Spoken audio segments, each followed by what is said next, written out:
We're all hoping that the coronavirus pandemic will soon come to an end. But do you know what won't be coming to an end in 2021? Us wrecking the Quran. To all of my Muslim friends who are watching, if you thought 2020 was a bad year for the Quran, that was just an appetizer. That was just some chips and salsa. Wait till we bring out the chimichangas. Now, just as there are many different Qurans, there are many different Muslim beliefs about the preservation of the Quran. So, before we get started dismantling the Dawah in 2021, I have a little challenge for our Muslim friends. Two simple questions. First, when you say that the Quran has been perfectly preserved, what do you mean? Tell us exactly what you mean. Second, what evidence can you give us to show us that your claim is true? So, what do you mean when you say that the Quran has been perfectly preserved, and what's your evidence for your claim? Simple questions, right? One is a request for clarification, the other is a request for evidence. There are reasons I'm asking you these particular questions before we get started wreaking havoc on your book. As for what you mean when you say that the Quran has been perfectly preserved, the meaning just keeps changing. For years, when Muslims claimed that the Quran has been perfectly preserved, they meant that every copy of the Quran from the time of Muhammad has been completely identical. That lie was exposed when Muslims started learning that there are textual variants in different Quran manuscripts and that there are different Qurans in different parts of the world. So Muslims ran to their scholars, and their scholars said, yes, there are differences, but it's just because of different accents.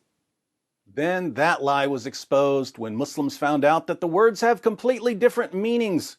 So they ran back to their scholars, and their scholars said, okay, so it's not just accents, but these different versions complement one another, and they all go back to Muhammad. That's the most recent claim, and it's really, really easy to refute. But not all Muslims have adopted the latest claim. So I want you, the Muslim community, to tell us exactly what you mean when you say that the Quran has been perfectly preserved. Now, as for the question about evidence, I'm asking that because every Muslim I meet tells me that the Quran has been perfectly preserved, and yet he can't provide a single shred of evidence to support this claim.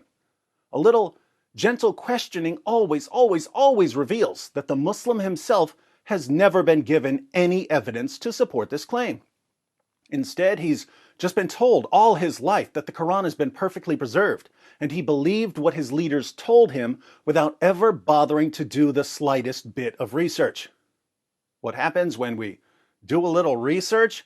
We find that, according to Muslim sources, entire chapters of the Quran were lost because Muhammad's companions were too lazy to recite them. Hundreds of verses were lost from other chapters because the only Muslims who had them memorized died in battle, or the only copy was eaten by a sheep. Muhammad's top reciters of the Quran couldn't even agree on which chapters were supposed to be in the Quran. Ibn Masud said that there are supposed to be 111 chapters in the Quran. Ubay ibn Ka'b said that there are supposed to be 116 chapters in the Quran. The Quran today has 114 chapters. Uthman, the third of the rightly guided caliphs, had to burn piles of Qurans to cover up all the differences. And even now, different manuscripts of the Quran are filled with differences, and Muslims in different parts of the world use different Qurans. What are Muslims still saying in the comments section? Perfect preservation, right down to the letter. It's a miracle. There's a lot to unpack this year, but again, before we get started, tell us exactly what you mean by perfect preservation, and tell us what evidence you have to support this view. You can answer those two easy questions in the comments section. Just keep in mind that if you say anything other than the perfect preservation of the Quran is a myth used by liars to deceive the gullible, your words can and will be used against you to expose your religion. Talk to you soon. That the standard narrative, Boy, that the standard narrative you'll finish. has holes.